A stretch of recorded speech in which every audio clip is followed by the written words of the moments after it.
Amós, o capítulo 9, a partir do versículo de número 14. Diz assim a palavra do Senhor: mudarei a sorte do meu povo de Israel, e eles reedificarão as cidades assoladas, e nelas habitarão. Plantarão vinhas e beberão o seu vinho, farão pomares e lhes colherão o fruto.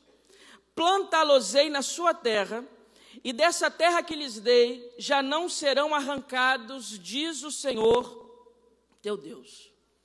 Mais uma vez, eu queria te convidar a essa leitura com muita atenção. Eu gostaria que você permanecesse com a sua Bíblia aberta durante a exposição da palavra do Senhor. Mudarei a sorte do meu povo de Israel, e eles reedificarão as cidades assoladas, e nelas habitarão. Plantarão vinhas e beberão o seu vinho, farão pomares e lhes colherão o fruto. Plantá-los-ei na sua terra, e dessa terra que lhes dei, já não serão arrancados, diz o Senhor Deus. Amós, o profeta, viveu na época do rei Jeroboão II. Foi um pequeno período de prosperidade para o povo de Israel. O povo de Israel não estava com dificuldades patrimoniais ou com dificuldade para se alimentar ou coisa assim. Só que Amós, segundo ele mesmo narra no seu livro, ele era um profeta muito humilde. Aliás, ele chega a dizer: eu não sou nem profeta, nem filho de profeta, eu sou um agricultor, eu sou um colhedor de sicômoros. E é esse mesmo profeta Amós que diz uma das palavras mais importantes de todos os livros proféticos, quando ele diz que eis que vem dias, diz o Senhor, em que eu enviarei fome sobre a terra, mas não uma fome de pão e nem uma sede de água, mas uma fome e uma sede de ouvir as palavras do Senhor. Esse é o tempo de hoje, em que nós estamos realmente buscando se alimentar da palavra de Deus. Esse é o tempo de hoje. E é um desafio muito grande para quem é pastor de igreja, e eu fico imaginando aqui o pastor Evaldo, porque tem um estudo que diz que o membro da igreja, quando chega numa celebração como essa, ele já ouviu durante a semana pelo menos 3 horas de pregação. 3 horas. Só desses caras bons que ganham muito mais do que eu. Ouviram 3 horas deles pregando. As melhores ilustrações, as melhores referências. Eu convidei um pregador lá para a PIB de Guarapari, ele foi pregar. Ele começou: porque eu estava na África e preguei e se converteu, eu estava na Índia, preguei e o sultão se converteu, eu estava na França, preguei. Eu falei: meu Deus, domingo que vem eu vou dizer assim: eu estava na Praia da Costa, preguei que... Mas o Amós vai dizer para nós que hoje nós temos uma fome de ouvir as palavras do Senhor. E quando ele diz isso para nós, num texto como esse, eu consigo ver algumas realidades muito importantes para alimentar a minha e a sua vida nessa noite. A primeira realidade importante desse texto é que Deus quer mudar a minha e a sua noção de sorte. Deus quer mudar a nossa noção de sorte. O que diz o primeiro trecho do texto que lemos? Diz o Senhor o quê? Olhe para a sua Bíblia: eu mudarei a sorte do meu povo. Sorte é uma palavra que, a depender da sua versão, vai aparecer 266 vezes na Bíblia Sagrada, e com diversos sentidos. Por exemplo, em Atos capítulo 1, quando o colégio apostólico resolve substituir ou fazer uma eleição daquele que substituiria Judas, e nós tínhamos 2 candidatos, alguém lembra quais eram? Esses mesmos, José e Matias. Atos capítulo 1, José e Matias, precisava ser escolhido um deles para assumirem o lugar de Judas no colégio apostólico. Diz Atos capítulo 1, que eles lançaram a sorte. Porque um dos sentidos de sorte na Bíblia Sagrada é aleatoriedade dos eventos. Aleatoriedade dos eventos. A própria sorte. Jogar na moeda. Deu cara a José, deu coroa a Matias. Eventos aleatórios. Esse é um dos sentidos de sorte na Bíblia Sagrada. Aleatoriedade. Há um segundo sentido de sorte na Bíblia Sagrada. Quando, por exemplo, você ouve, e se tornou uma expressão comum no nosso meio, que Deus tem para nós toda sorte de quê? sorte nessa expressão não tem nada a ver com aleatoriedade. Sorte nessa expressão tem a ver com variedade.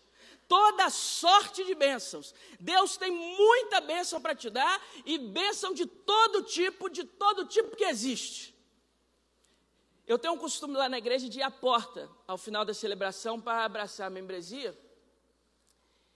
E passou uma irmã por mim e falou assim, e eu vou apertando mão por mão. Aí aquela loucura, muita gente, você aperta a mão de um, aperta a mão de outro, etc. Aí eu fui apertar a mão de um, enquanto eu abraçava o outro. E a senhorinha falou assim para mim, pastor, quando você tiver que cumprimentar, olha no meu olho, hein? Eu falei, pois não, minha senhora, me perdoe. Me perdoe. Aquilo foi um baque para mim. Falei, não vou à porta nunca mais. Como o vício segue o viciado, no outro domingo eu estava na porta. E passou uma irmã. Aí eu vou lá, Deus te abençoe, uma grande semana. Deus te abençoe, uma semana produtiva. É um grande dia. Deus seja contigo. Uma irmã parou e falou assim, pastor. Eu falei, pois não. Obrigado pelo culto. Falei, agradece-me não, boba. Estou aqui para isso. Falei, Deus te abençoe, minha irmã. Ela falou, não, pastor, eu queria que hoje o senhor me abençoasse. Pois não, minha irmã, Deus te abençoe. Não, pastor, o senhor não está entendendo, eu quero que o senhor me abençoe, que o senhor me abençoe mesmo, isso aí está batido já. Todo domingo o senhor fala, Deus te abençoe, está batido.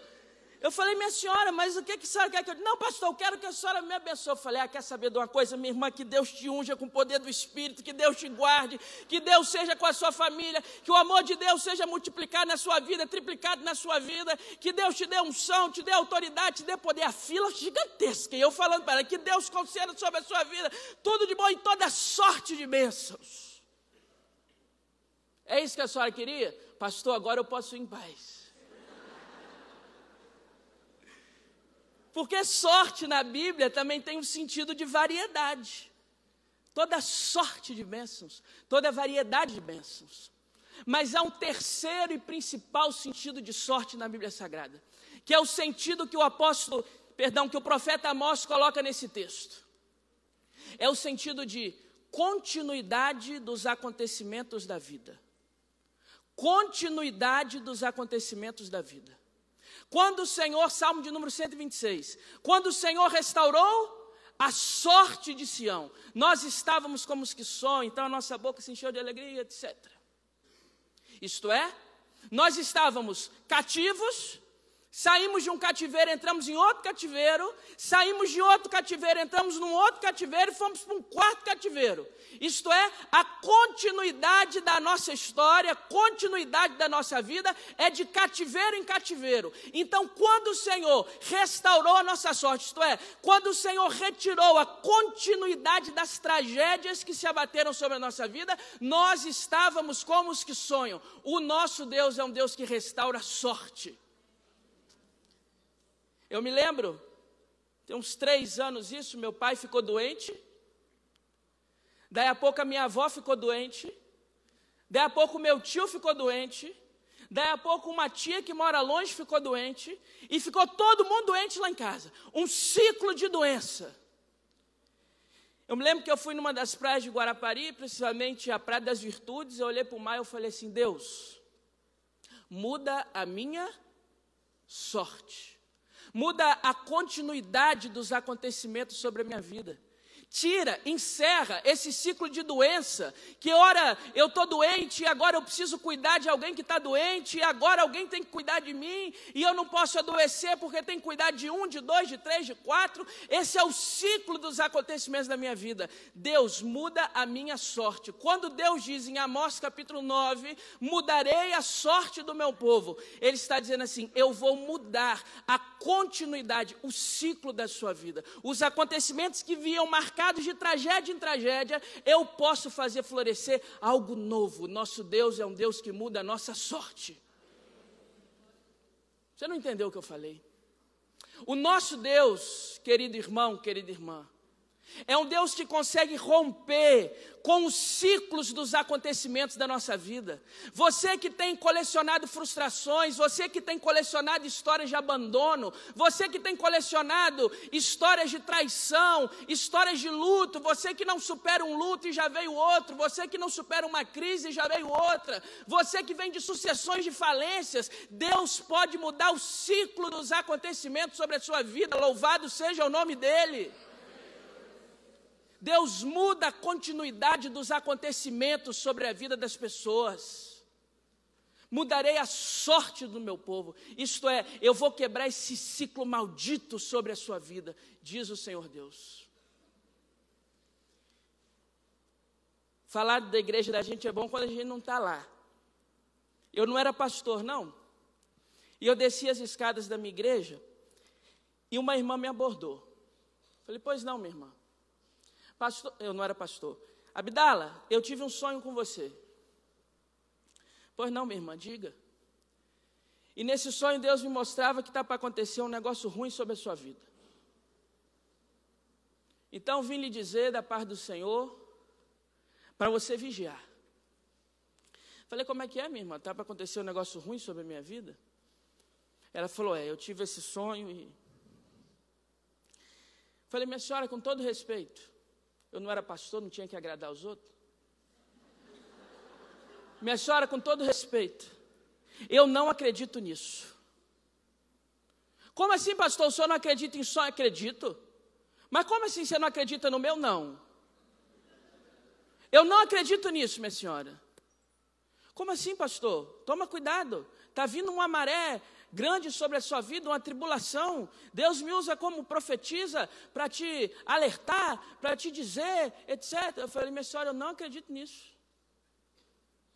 Como assim, Abdala? Eu falei, minha senhora, sobre a minha vida está o sangue de Jesus.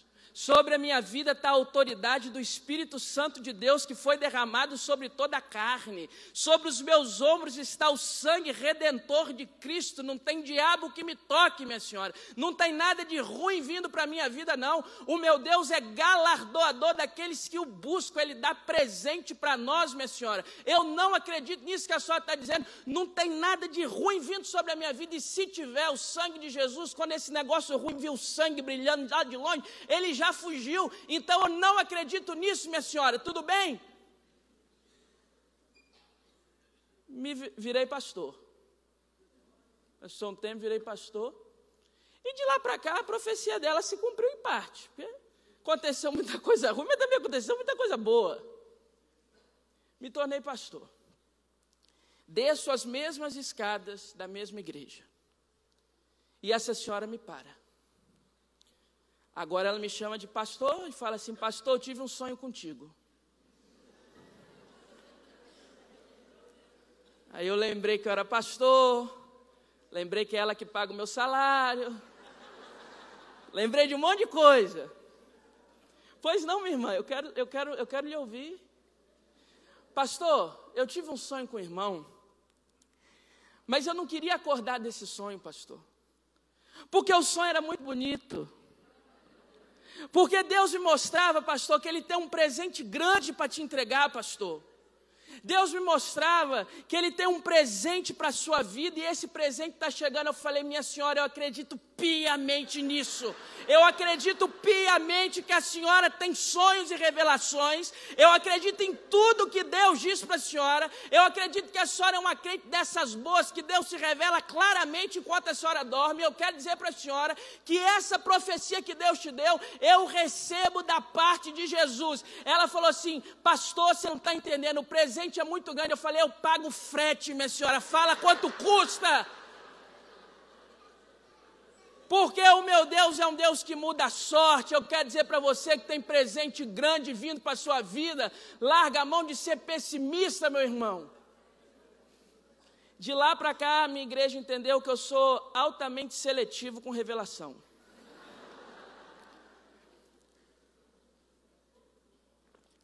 Estava dando uma escola bíblica dominical para as pessoas que vão batizar. E uma menininha perguntou assim, pastor, o senhor acredita em revelação? Eu falei, depende. Explica, pastor. Eu falei assim, eu adotei um princípio para a minha vida. Como eu sei que Deus pode usar qualquer coisa para falar comigo, o meu princípio é o seguinte: se a pessoa chegar com uma revelação que é um negócio ruim que está acontecendo, eu não acredito. Mas se a pessoa chegar com uma revelação e estiver dizendo assim que é um negócio bom que está vindo, eu acredito, eu oro com ela, deixo ela pôr a mão na minha cabeça, se tiver olhinho, pode ser o que for, pode fazer comigo. A menina perguntou assim, pastor, mas isso é certo? Eu falei, certo e errado é uma coisa muito difícil da gente discutir. O que eu sei, meus irmãos, é o que o nosso Deus muda a nossa sorte. O nosso Deus muda a nossa sorte.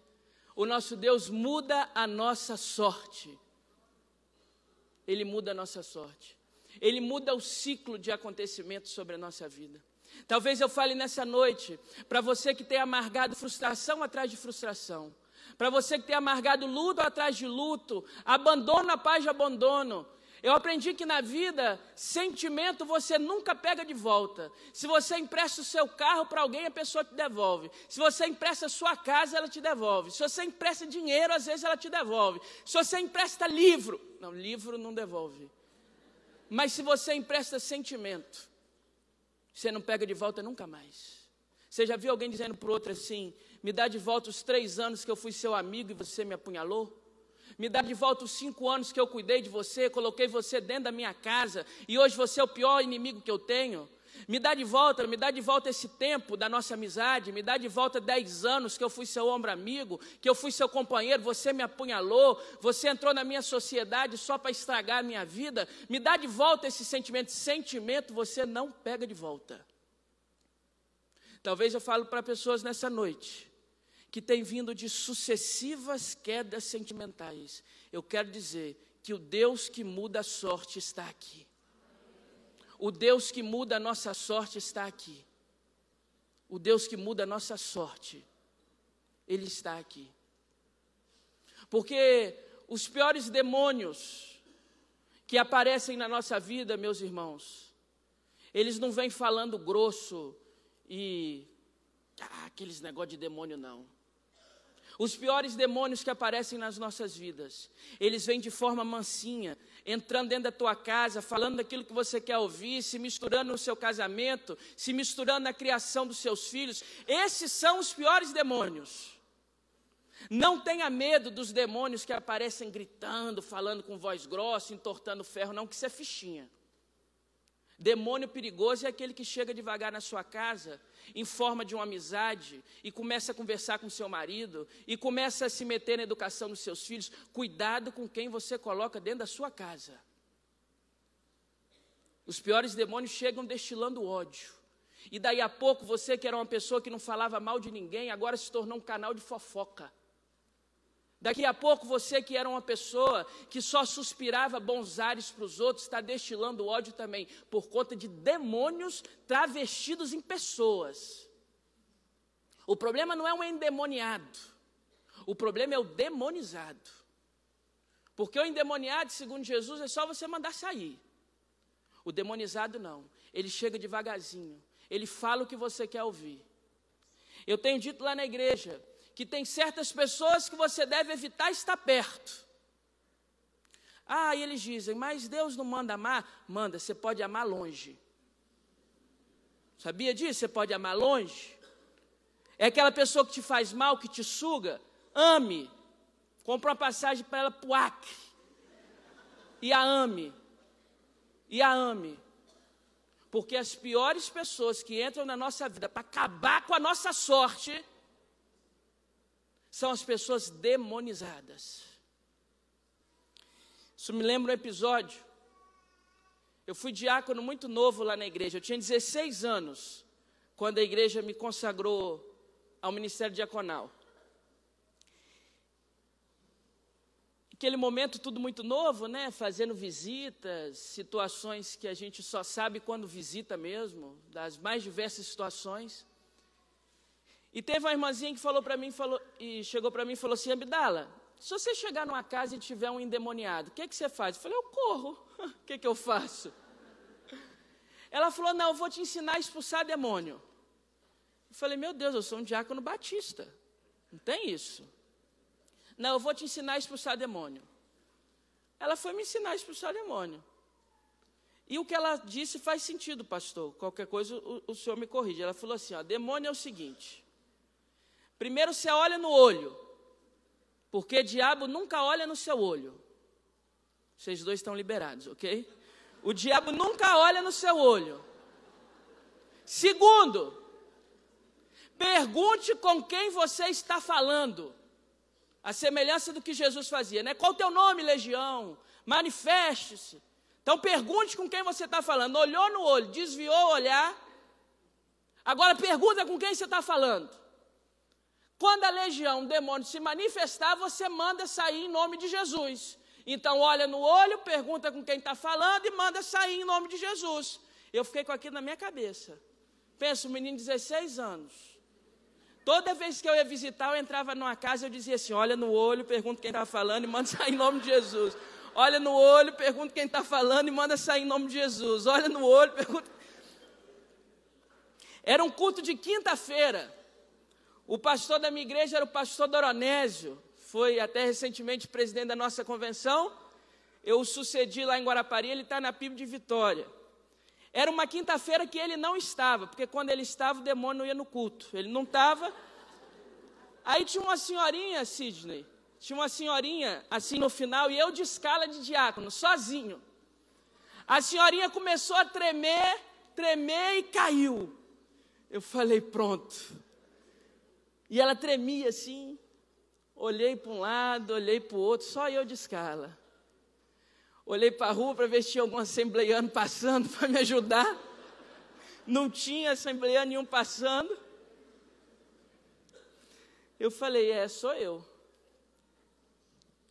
Meus irmãos, eu me revesti de uma coragem. Eu fui até aquela senhora caída. Ela era bem avantajada. Eu coloquei as minhas mãos sobre o ombro dela. Eu olhei fixo nos olhos dela. Eu disse, com quem eu estou falando? Ela disse, Abdala, sou eu, minha pressão caiu, eu preciso de um médico. Eu preciso de um médico. A minha pressão caiu, eu preciso de um médico. Eu preciso de um médico urgente, eu preciso de um médico. Eu preciso de um médico.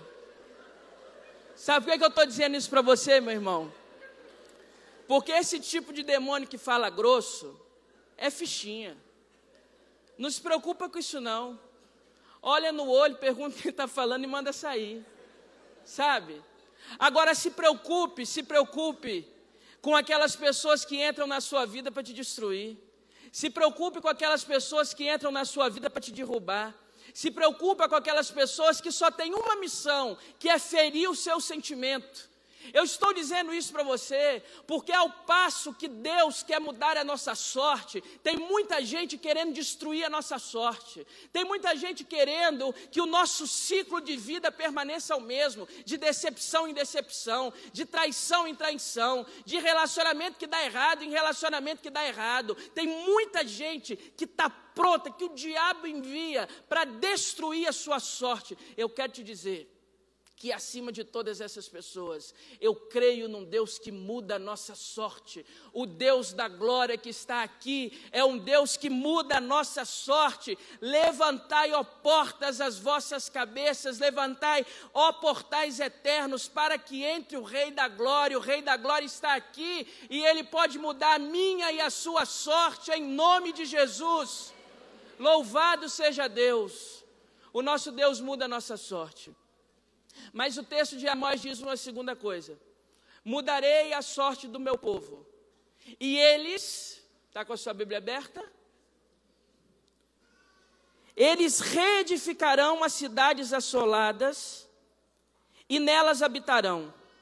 Eles plantarão vinhas e beberão o seu vinho, farão pomares e lhes comerão o fruto. Isto é, a primeira noção que Deus nos muda nesse texto é a nossa noção de sorte. E agora Ele quer mudar a nossa noção de responsabilidade. Isto é, Amós está dizendo assim, através de Deus ou por meio de Deus, que agora que eu mudei a sua sorte, que agora que o ciclo dos acontecimentos sobre a sua vida foram alterados, que agora que eu quebrei o ciclo da doença, que eu quebrei o ciclo do diagnóstico, que eu quebrei o ciclo da falência, que eu quebrei o ciclo do abandono emocional, agora que eu mudei a sua sorte, presta atenção. Você é responsável por reconstruir a sua vida. Agora que eu mudei a sua sorte, você vai reconstruir, você vai plantar, você vai colher, você vai passar a ter uma vida com brilho. Porque a vida, meus irmãos, a vida, minhas irmãs, tem que ser mais do que acordar para ganhar dinheiro, para depois chegar e se alimentar com o dinheiro que se ganhou, se deitar para dormir, para no outro dia acordar para ganhar dinheiro, para chegar de noite e se alimentar com o dinheiro que ganhou, para dormir, para no outro dia acordar e ganhar dinheiro. A vida tem que ser mais do que isso. A vida tem que ser mais do que acordar para correr atrás do seu trabalho, para correr atrás dos seus sonhos, dos seus projetos pessoais. A vida tem que ser mais do que isso. Entre nascer e morrer tem que ter significado. Entre nascer e morrer tem que ter brilho, tem que ter vida. A vida tem que ser mais. Porque senão a vida escorre pelos nossos dedos e a gente só está correndo atrás de metal. A vida tem que ser mais. Deus muda a minha noção de sorte para mudar a minha noção de responsabilidade. A vida é mais. É mais do que um ciclo de economizar dinheiro para viajar depois. A vida é mais do que isso. Entre nascer e morrer tem que ter significado. Entre nascer e morrer tem que ter influência positiva na vida do outro. Entre nascer e morrer tem que ter uma vida que vale a pena. A vida tem que ser mais. Mudarei a sorte do meu povo. Ok, agora vamos reedificar o que está destruído. Agora corre atrás de plantar onde a terra é seca. Agora corre atrás de beber de fontes de águas vivas. Corre atrás. Corre atrás, porque vocês têm que aprender a reedificar. Não sei se vocês lembram, quando Jesus diz assim, ai de ti Corazim, e ai de ti Betsaida. Antes tivesse eu feito os milagres que fiz em Tiro e Sidom, porque eles teriam se convertido com muito maior facilidade. A Bíblia fala muito pouco sobre esse lugar chamado Corazim. Mas a arqueologia da Bíblia é fantástica em nos dizer algumas coisas sobre Corazim, cidade que recebe o ai de Jesus. Primeira coisa que a Bíblia nos diz sobre Corazim é que era uma cidade que exportava muito trigo, porque os arqueólogos acharam vários moinhos de trigo lá.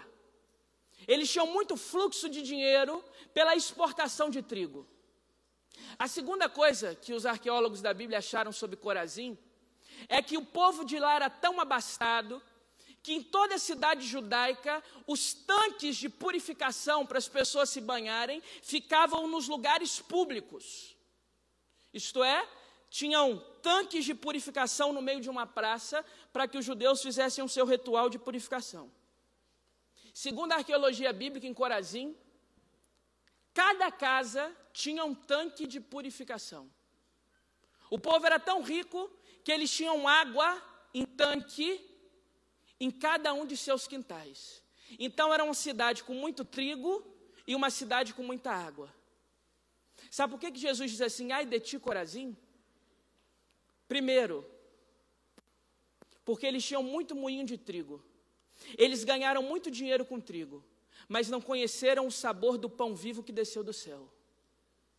Segundo, porque eles eram tão abastados que eles tinham em seus quintais água para purificação.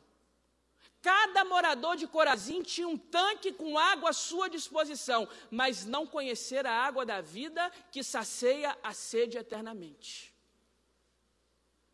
Deus muda a nossa noção de sorte para mudar a nossa noção de responsabilidade.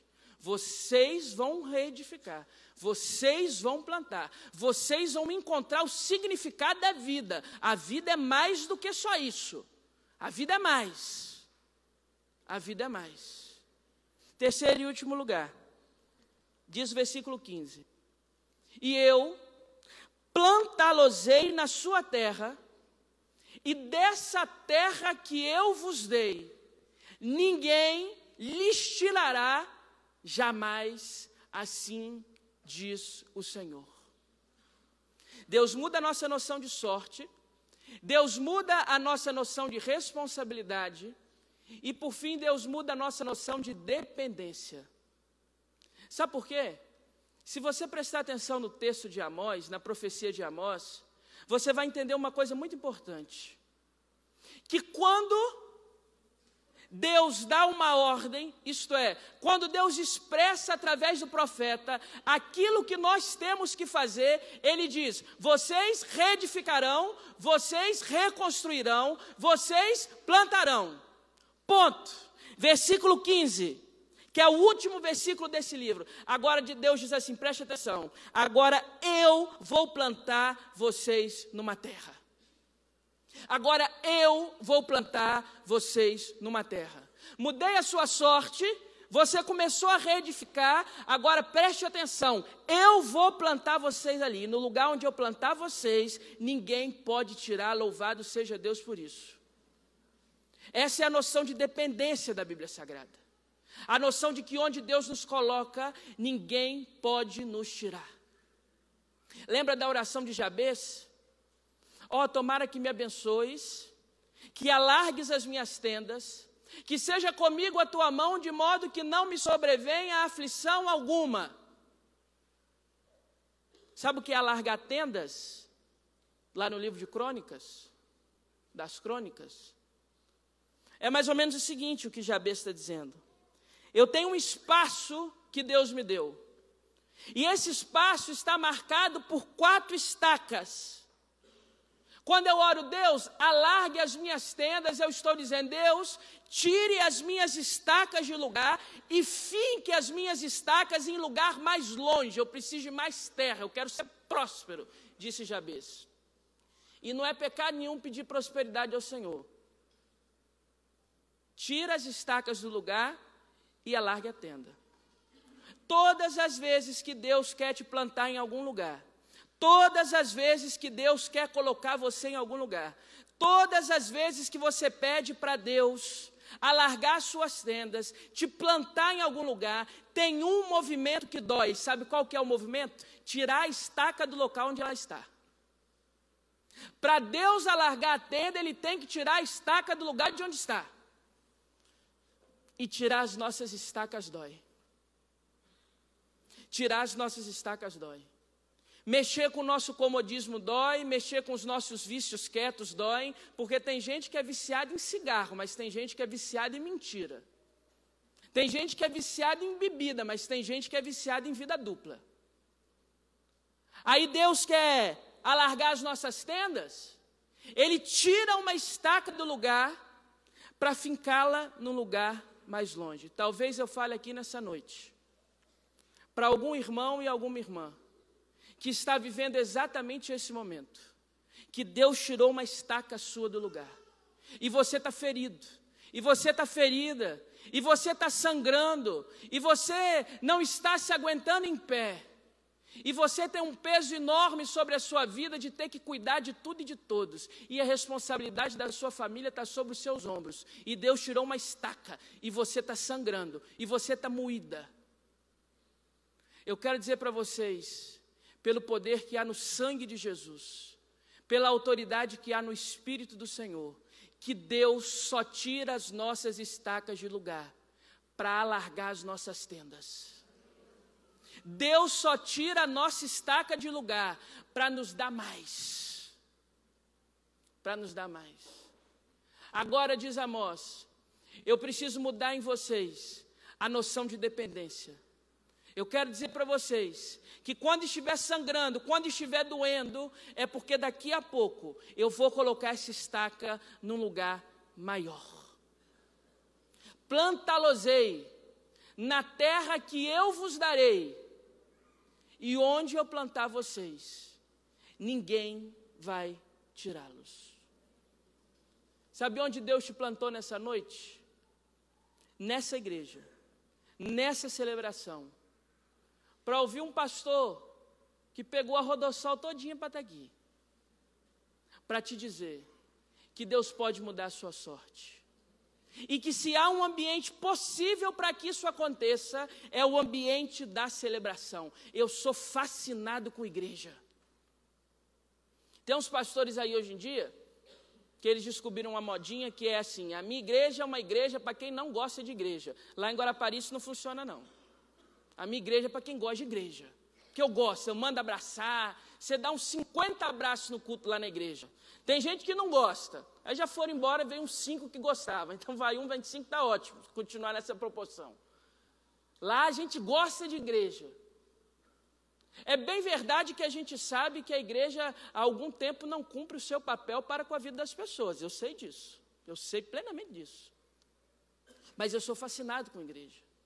Porque eu creio absolutamente que nesse ambiente de celebração pode haver cura. Eu acho que você não crê como eu creio. Porque eu creio piamente que nesse ambiente pode haver cura de emoções, eu creio. Lógico que eu creio. Eu creio que o Espírito do Senhor está sobre nós, Ele nos ungiu para curar, para libertar, eu creio. Eu creio que nesse ambiente celebrativo Deus pode manifestar a sua glória e resolver a nossa vida, eu creio.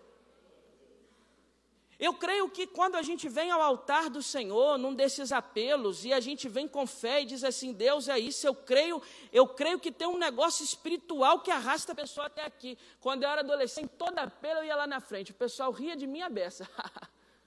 Agora eu sou pastor, faço apelo, eles vêm, é mole. Eu creio piamente que um passo de fé que a gente dá em direção aqui à frente é o Espírito de Deus nos movendo. Eu creio nesse tipo de transformação. Eu creio no ambiente celebrativo. Eu creio no que disse Tiago, que se nós confessássemos as nossas culpas uns aos outros, nós seríamos curados. Orai uns pelos outros, confessai os vossos pecados uns aos outros, para que vocês sejam curados. Mas eu entendo que muitas vezes a igreja não consegue viver o que disse Tiago. Porque o que disse Tiago foi mais ou menos o seguinte: numa celebração como essa nessa noite, eu tenho alguém, por exemplo, com problema de alcoolismo. Você sabe o que Tiago está dizendo? Confessai as vossas culpas uns aos outros e orais uns pelos outros para serem curados? É o seguinte: numa celebração como essa, uma pessoa se levanta e diz assim: pastor, eu tenho um problema com o alcoolismo. O alcoolismo está tirando a minha família, o alcoolismo está levando os meus filhos de mim, eu tento me libertar e não consigo. Pastor, eu estou aqui confessando entre os meus irmãos. E nessa mesma hora, um outro irmão que está lá na direita: pastor, eu tenho o mesmo problema. Aí um que está na galeria: pastor, tem o mesmo problema. Aí como 3 tomaram coragem, o 4º toma coragem: pastor, tem o mesmo problema. O 5º toma coragem: pastor, tem o mesmo problema. Você junta os 5 num cantinho aqui na celebração, confessaram uns aos outros, a gente ora por eles, e pode acontecer 2 coisas apenas: ou eles são curados, ou a Bíblia está mentindo. A Bíblia mente? Então eles são curados. Sabe qual que é o problema? Os nossos ambientes celebrativos perderam a capacidade de deixar o ser humano ser quem ele é. Perderam essa capacidade. Porque eu posso te dar um segundo exemplo? Levanta um jovem aqui. Eu preguei num retiro de uma igreja de jovens. E nesse retiro de jovens que eu preguei nessa igreja, eu falei sobre pornografia.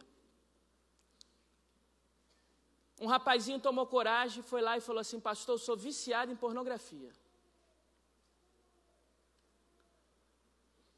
E pastor, está fazendo tão bem confessar isso, que eu tenho meu amigo fulano que é também. Eu falei: traga ele aqui. Aí trouxe ele.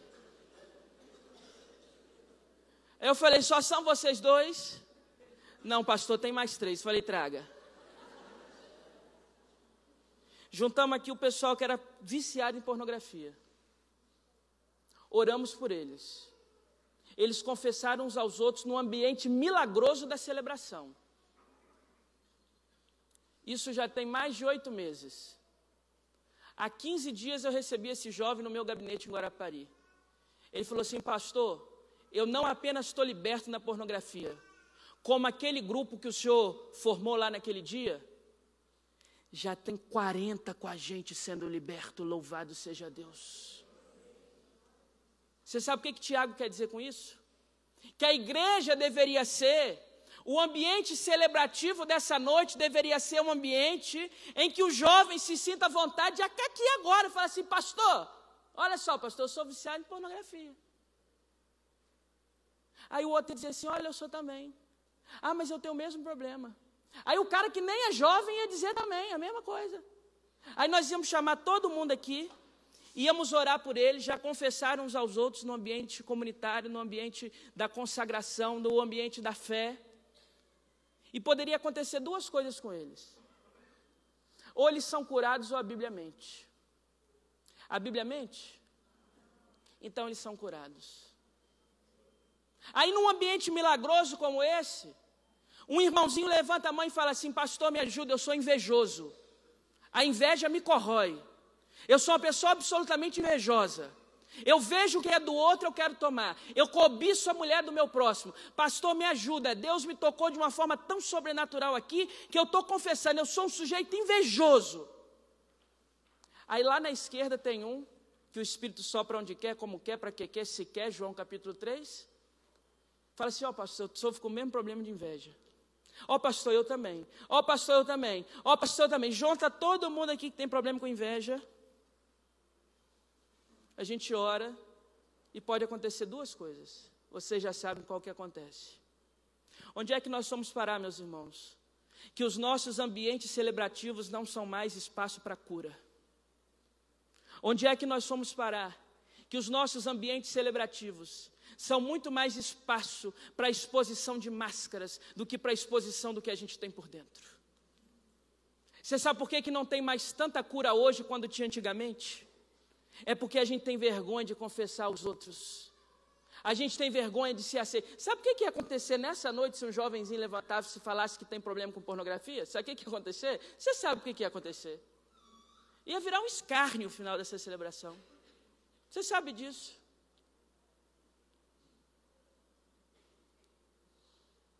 Quando a pornografia, a inveja, a mentira, o álcool, o cigarro, a droga tem acabado com a vida de tanta gente. Quando eu iniciei o meu ministério lá na PIB de Guarapari, eu disse para a igreja que eu tinha um sonho. Um sonho em que a nossa comunidade fosse um espaço para as pessoas serem curadas. Um sonho de que a nossa comunidade fosse um espaço que as pessoas entrassem pelas portas sendo quem são. Não sendo o que a religião impõe, não sendo a roupa que usa, o carro que trouxe, o contra-cheque que porta, o bairro onde mora, mas que fosse um ambiente onde Deus pudesse se manifestar com cura. Plantá-los-ei na sua terra, e a terra onde eu plantar vocês, ninguém pode tirar. Sabe qual é a terra que você está hoje? A terra milagrosa, a terra fascinante, a terra sem igual, a terra poderosa do ajuntamento dos santos, da igreja do Senhor Jesus. Eu sou fascinado por igreja. Nessa noite, nós aqui reunidos, somos uma terra onde, quando Deus nos planta, nós podemos esperar cura, libertação, milagre e mudança de sorte. Deus quer mudar a sua sorte nessa noite. E deixa eu te dar um último recado para encerrar. O ambiente é esse, a hora é essa, e o tempo é agora. O Espírito do Senhor está aqui. O Espírito do Senhor está aqui. O Espírito dele não passeia pela igreja, ele não passeia. O Espírito Santo não está aqui passeando. Tem gente que vem aqui passear, mas o Espírito Santo não. O Espírito Santo está aqui. E a sua presença é real. E a sua presença é celebrativa, é curativa, é milagrosa. E pode mudar a sua sorte. Ele está aqui. e Ele pode mudar a sua sorte. Não estamos diante de um Deus morto, estamos diante do Deus que tem todos os rios na palma de suas mãos, que tem todo o universo na palma de suas mãos, e apesar de ter o rio e o universo na palma de suas mãos, escolheu o meu e o seu coração para entrar nele, plantar algo lá dentro e mudar a nossa sorte. Como eu sonho com uma igreja em que as pessoas possam entrar e se despir de seus pecados, e se despir da sua falsa pretensão de ser, e se despir da arrogância, do orgulho, e dizer assim: olha, eu preciso urgentemente que o Senhor mude a minha sorte. Esse ambiente é o hoje, e quem faz a igreja somos nós. Eu quero te convidar a fechar os seus olhos nessa hora, e eu quero dizer para você uma coisa final.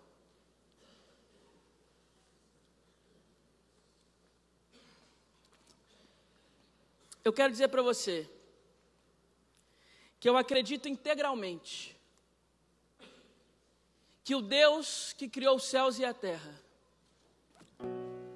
está aqui nesse lugar, pronto para mudar a sua sorte. Eu acredito piamente que o Deus que criou os céus e a terra está nesse lugar, pronto para mudar a continuidade dos acontecimentos sobre a sua vida e sobre a sua casa. Pastor, mas na minha casa é só diagnóstico ruim. Sai um, vem outro. Sai uma notícia ruim, vem outra. Sai uma perda, vem outra. Eu quero dizer que o Deus que muda a sorte está aqui. Ele quer mudar a sua sorte. Pastor, tem coisas agarradas na minha vida que não saem de jeito nenhum. E eu quero que nesse ambiente celebrativo de cura, o Senhor toque em mim de uma forma tão poderosa, que eu saia daqui absolutamente curado. Curado de mim mesmo, curado daquilo que fizeram comigo, curado daquilo que acontece na minha casa. O Espírito do Senhor está aqui, e Ele tem poder para operar em todos quantos quiserem e entenderem que esse é um ambiente da fé. E porque esse é um ambiente da fé, eu quero convidar você, sem constrangimento algum, nenhum, é um ambiente da fé, é a comunidade da fé, é a comunidade do Deus vivo. Se a sua oração nessa noite é: Deus, muda a minha sorte, eu preciso que o Senhor mude o ciclo, a continuidade dos acontecimentos sobre a minha vida. Sabedor de que o Espírito de Deus está aqui, nos ungiu para pregoar boas novas. Eu quero orar por você. Se a sua oração nessa noite é: Deus, muda a minha sorte, eu quero convidar você a deixar o seu lugar e vir aqui à frente. Deus te abençoe em nome de Jesus. Deus te abençoe em nome de Jesus. Deus te abençoe em nome de Jesus. Deus te abençoe em nome de Jesus. Deus está aqui e Ele pode mudar a sua sorte. Deus te abençoe em nome de Jesus. Não há misticismo nenhum aqui na frente, mas há o Espírito do Senhor, que foi derramado sobre toda a carne, sobre a minha e sobre a sua. Há o sangue de Jesus, disponível para regenerar, limpar todo aquele que crê. Se a sua oração nessa noite é: Deus, muda a minha sorte, eu quero te convidar a dar um passo de fé aqui à frente, e eu quero orar pela sua vida, sem se preocupar com o irmão que está ao lado. Esse é um ambiente celebrativo, é um ambiente da cura, é um ambiente do recomeço, é um ambiente onde eu e você temos que nos sentir à vontade para dizer: Senhor, muda a nossa sorte. Enquanto nós cantamos esse louvor, o altar do Senhor está disponível para você. E ao final da canção, quero orar pela sua vida e abençoar a sua vida, em nome de Jesus. Sempre atentos permanecem em mim, e os teus ouvidos estão sensíveis para ouvir meu clamor. Posso até chorar, mas a alegria vem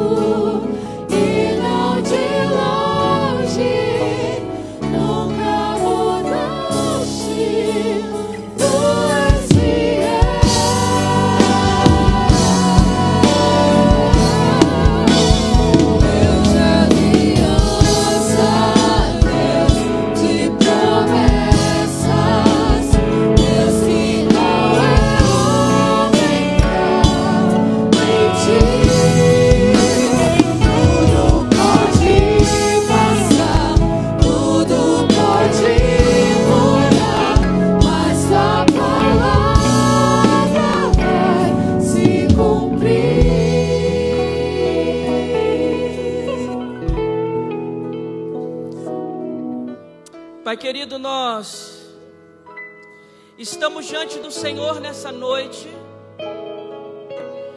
e pelo poder que é no sangue de Jesus, nós clamamos que seja essa uma noite de cura, uma noite de libertação no Teu nome, uma noite, ó Deus, em que ciclos malditos são quebrados, em que o Teu povo possa erguer a sua voz com alegria e dizer: quando o Senhor restaurou a minha sorte, eu estava como que sonha, e a nossa boca se encheu de alegria e dissemos: grandes coisas fez o Senhor por nós, pelas quais nós estamos alegres. Sim, grandes coisas fez o Senhor por nós, e por isso nós estamos alegres.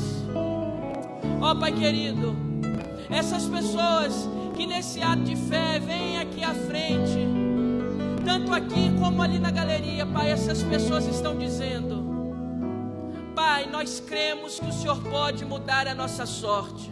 Nós cremos que o Senhor pode mudar a continuidade dos acontecimentos sobre a nossa vida. Nós cremos que em Tuas mãos está todo o poder, toda a glória, toda a majestade, toda a unção, toda a autoridade, todo o milagre, todo o prodígio, toda a boa dádiva, todo o dom perfeito está nas mãos do Senhor.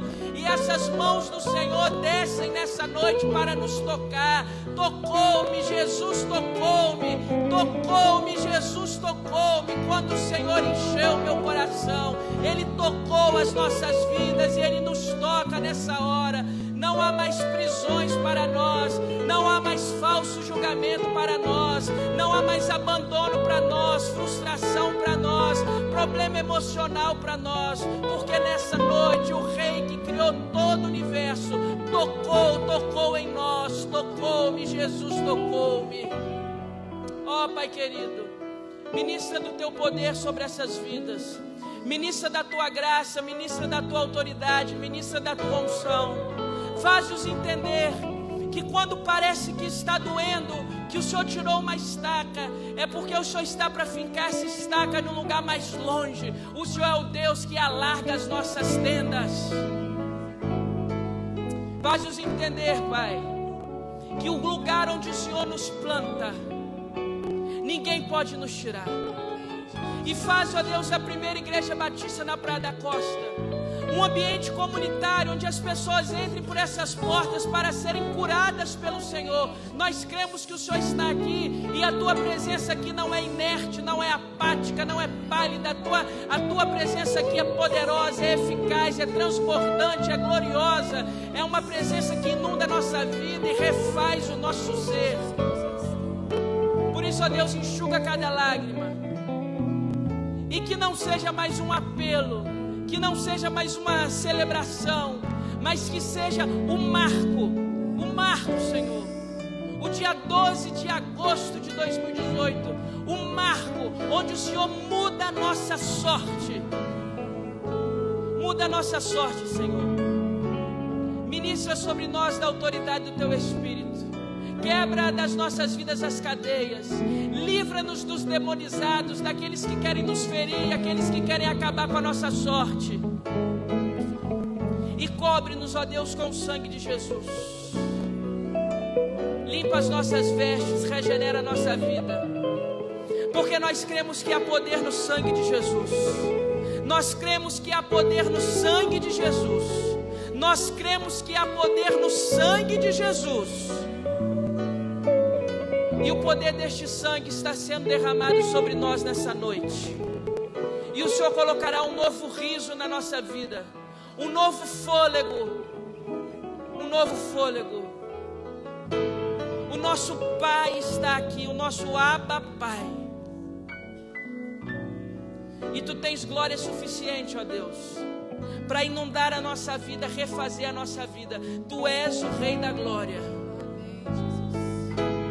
Muda a nossa sorte, endireita os nossos caminhos, cura-nos de nós mesmos, cura-nos das nossas mazelas, e libera, ó Deus, dos altos céus, pela autoridade do nome de Jesus, pelo poder do Espírito Santo, pela redenção obtida pela vontade do Pai. Libera sobre essas vidas, Pai, a mudança de sorte que eles tanto precisam. A palavra de Amós é para nós nessa noite. Mudarei a sorte do meu povo, e eles vão reedificar, e eles vão plantar, e eles vão colher, e eles vão viver com significado. E no lugar onde o Senhor planta cada um dos meus irmãos e cada uma das minhas irmãs, ninguém pode tirar. Louvado seja o teu nome, Senhor, porque a porta que o Senhor abre ninguém pode fechar, porque agindo o Senhor ninguém pode impedir, porque sabemos que o guarda de Israel não dormita e não dorme. E ao elevar os nossos olhos para os montes, nós percebemos que em Ti está o nosso socorro. E se o Senhor foi poderoso para fazer os céus e a terra como foi, o Senhor é poderoso para intervir na nossa vida milagrosamente nessa noite. Sê conosco, Pai. Muito obrigado pelo mover do Teu Espírito, pelo quebrantar do Teu Espírito. Eu Te louvo, nós Te louvamos e pedimos que o Senhor persista conosco, acreditando em nós e derramando sobre nós das bênçãos benditas do Senhor, no nome de Jesus.